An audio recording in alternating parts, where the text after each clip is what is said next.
italki wants to encourage more students to buy packages and to schedule their lessons further into the future. So they're rolling out a new feature called recurring lessons. So italki teachers, let me know, how does that sound to you?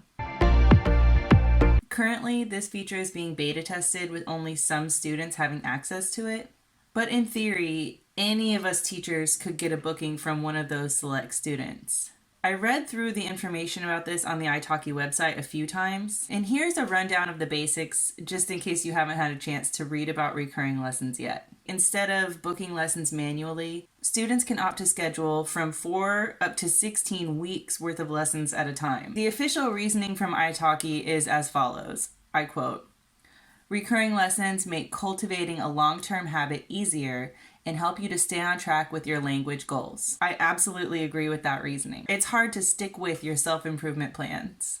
People make these New Year's resolutions in January and they tend to fall off by February. I think the timing of this initiative is no accident. I also think the underlying goal is obviously to get more lessons booked and to encourage students to buy more italki credits in bulk. So based on what I read, this is how it works. Teachers will receive a request that specifies the number of lessons. If a teacher has already set up packages with discounts and the student meets the minimum threshold for those packages, the discount will apply to all of the lessons booked as recurring lessons. For example, if a teacher offers a package discount of 5 lessons at 5% off and the student books 10 lessons, then the 5% discount will apply to all 10 recurring lessons. Or say a student books 4 recurring lessons, then they would not qualify for that 5% discount because they didn't meet the minimum threshold of 5 lessons. The update from italki gives a really good graphic that kind of breaks down how all of the package discounts will work to alleviate any worry from teachers about how that's going to impact them. And based on some of those other images provided by italki, it seems like students will only be able to book slots that the teacher already had open. It's not a free-for-all for students to book whatever they want in the future. Those slots have to be open in order for the students to grab them as recurring lessons. As I looked at the update, I scrolled down to see teacher comments and I saw some people were worried that students might be booking slots that they were not prepared to teach, but I don't think that's even a possibility. So now that students might be able to book recurring lessons up to 16 weeks in advance,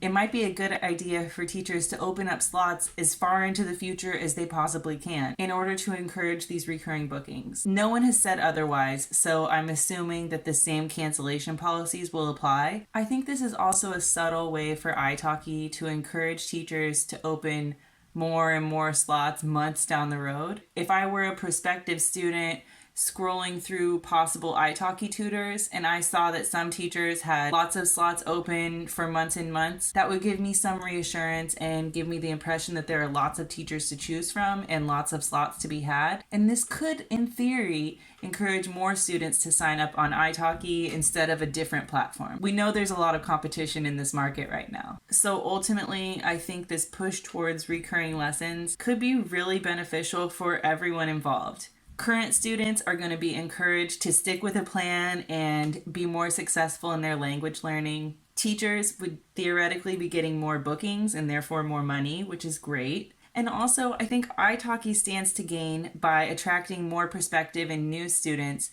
by encouraging teachers to open more future availability and encourage commitment from those students. Personally, I think in theory it's really great. I don't plan to start opening my availability 16 weeks in advance because it's just not feasible for me. But I am going to start aiming to have my availability open maybe 4 to 8 weeks in advance. I'm currently only opening my slots 2 to 3 weeks out. This is influencing me just a little bit to want to be available for my students if they do have access to this recurring lessons feature and they want to use it. I have a couple of faithful students who have booked more than a dozen lessons each, but nobody has taken advantage of my package discounts, which makes me feel kind of bad that they're paying full price for all of these lessons when they could have booked a package deal and gotten a little bit of a break on those prices. Those students are already in the habit of booking the same time slots each week, so I hope that they can get this feature and that it will encourage them to buy a package so that I can feel better knowing that they're getting the best rate possible. So now we're down to the main reason that I'm making this video. What do you guys think about this? Are there some major downsides that I've just failed to see? Will it encourage you to open more slots further in advance? Or are you planning to just keep doing what you've already been doing? And if you don't already offer any package discounts, are you going to rethink your stance on that and maybe offer some package discounts in hopes of getting some recurring bookings? I'm looking forward to hearing what you guys think in the comments and hopefully interacting with you a little bit more. Thanks so much for watching. Make every class your best class. Bye!